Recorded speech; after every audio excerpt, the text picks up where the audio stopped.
बोले गंगा मैया की जय, बोले सत्य सनातन धर्म की जय, बोले श्री रामचंद्र भगवान की जय। पतित पावनी कलिमलहारिणी मंगलकारी मोक्षदायी माँ गंगा मैया का एक पवित्रतम तीर्थ हरकी पैड़ी ब्रह्मकुंड है। श्री रामचरितमानस से आप श्रवण कर रहे थे।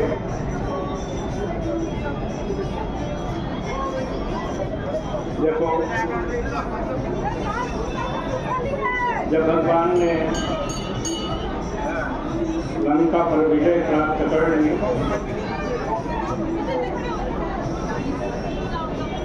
तो सभी वानर सेना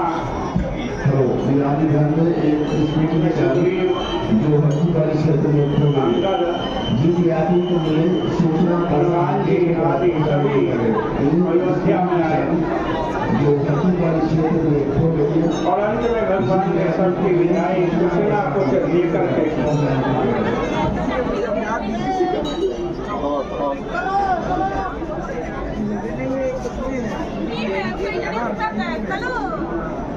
देखो,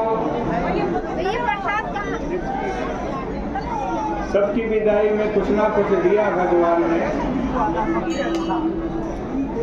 और जब सब चले गए तो हनुमान जी भी चुपचाप चल पड़े।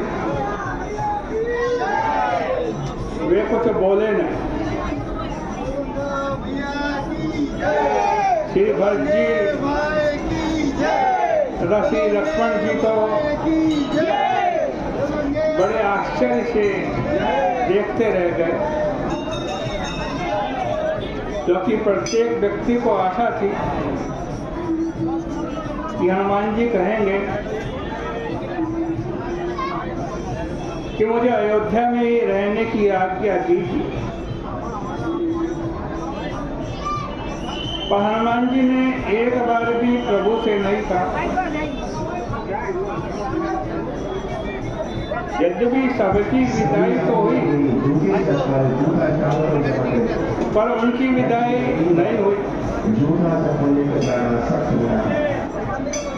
किंतु तब भी वे चल पड़े, क्योंकि श्री हनुमान जी की जो शैली है वो सर्वथा भिन्न है। और इसी कार्य से हनुमान जी के चरित्र की महानता का पता चलता है। हनुमान जी महान बाल ब्रह्मचारी और सुग्रीव जी उनकी तुलना में विषयी है।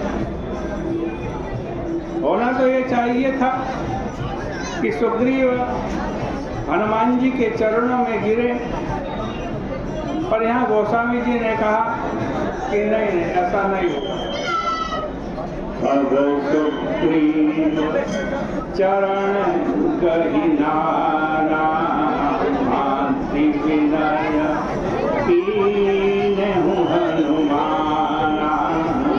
अब सुग्रीव चरण गहिनाना मांति विनय कीन्हु हनुमाना। हनुमान जी सुग्रीव के चरणों में गिर गए और प्रार्थना करते हुए बोले, महाराज, आपकी कृपा से मुझे भगवान मिले, क्योंकि देखा तो पहले आपने ही था भगवान को। अगर आपने मुझे न भेजा होता तो मुझे प्रभु कहाँ मिलते। इसलिए मैं चाहता हूँ कि अगर आप आज्ञा दें, रघुपति पद सेवा, दिन दस करी रघुपति पद सेवा, पुनि तव चरण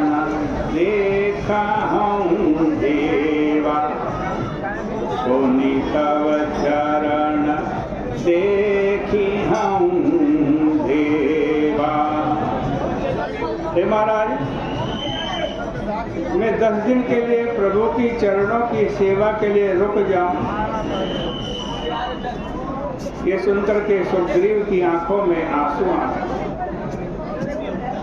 उन्होंने तुरंत हनुमान जी को हृदय से लगा करके कहा कि पुण्य पुंज तुम पवन कुमारा, पुण्य पुंज तुम पवन कुमारा, देवहु जाई कृपा आगारा, सेवहु जाई कृपा आगारा। हनुमान जी, सचमुच तुम पुण्य पुंज हो। आप जाकर कृपा निधान प्रभु की सेवा कीजिए। और जब जाने लगे हनुमान जी, तब अंगद ने हाथ करके कहा, दंडवत प्रभु से तुम ही कहूँ करी जोरी, बार बार रघुनायक ही सुरति कराएं मोरी। हनुमान जी, मैं आपसे बार बार प्रार्थना करता हूँ कि प्रभु को मेरी याद दिलाते रहिएगा। हनुमान जी ने लौटकर जब अंगद का प्रेम प्रभु को सुनाया कि अंगद ने यह कहा है, तो लिखा हुआ है, मगन भय भगवान। अंगद के प्रेम को सुनकर भगवान मग्न हो गए। बड़ी विचित्र सी बात है कि अंगद के प्रेम में तो भगवान मगन हो रहे हैं और अंगद को बलपूर्वक विदा कर दिया। हनुमान जी को विदा क्यों नहीं किया? इसका अभिप्राय यह है कि भगवान यह जानते हैं कि हनुमान जी देह और गेह से ऊपर उठ चुके हैं और अंगद और सुग्रीव देह नगर से ऊपर उठे नहीं।